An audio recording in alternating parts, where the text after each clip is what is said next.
What can you tell us about the growing number of military suicides that have been reported over the past few months?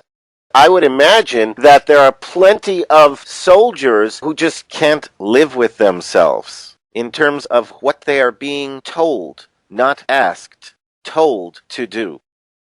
Well, you're right in one sense that there are soldiers committing suicide, but we've been told by soldiers, some of them sergeants and others at high levels, that if a soldier speaks out, like Pat Tillman did in Afghanistan, that famous football player who became an Army Ranger, and he found out that we were just in Afghanistan to protect 30 times the amount of poppy fields that we've replanted now. The Taliban destroyed the poppy fields, and U.S. bankers, the New York bankers, were losing $300 million a month. So that's why we went into Afghanistan to replant the poppy fields and destroy the Taliban. And now we've planted 30 times the poppy fields now. And Pat Tillman found out that's the reason we're there, to protect these poppy fields for the international banksters. And he said he was going to come home and take over the anti-war movement. In the next few days, he got shot in the head 3 times, in the forehead 3 times, was assassinated. And then I had a female, a good young lady from Prescott, Arizona, who was a Mormon, who went there as a translator for the torture prisons that they had in Afghanistan and Iraq, and she spent 3 days in there trying to interpret for these people being tortured, and she came out and said, "I'm not going to do this anymore, no way, no how." So they put her on guard duty on the gate, and a few days later she allegedly committed suicide with her rifle.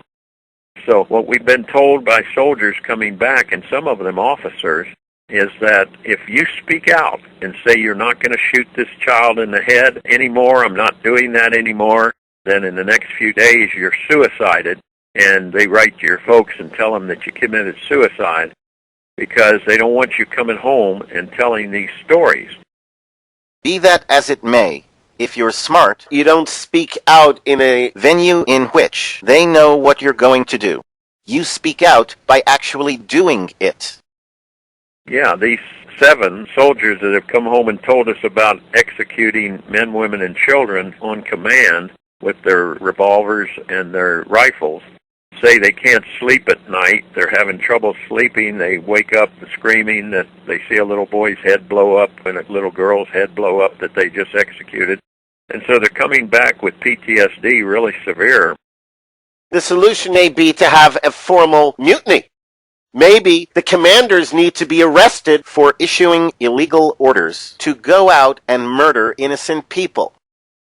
Well, they're being told in their training, we've been told, that these Muslims are not human, that they're not human and they have no souls. So they're being trained that way so that they will easily shoot them in the head and do this genocide that we're doing in those areas, so the communist Zionists can take over, and they have taken over. Of course, they control our military today.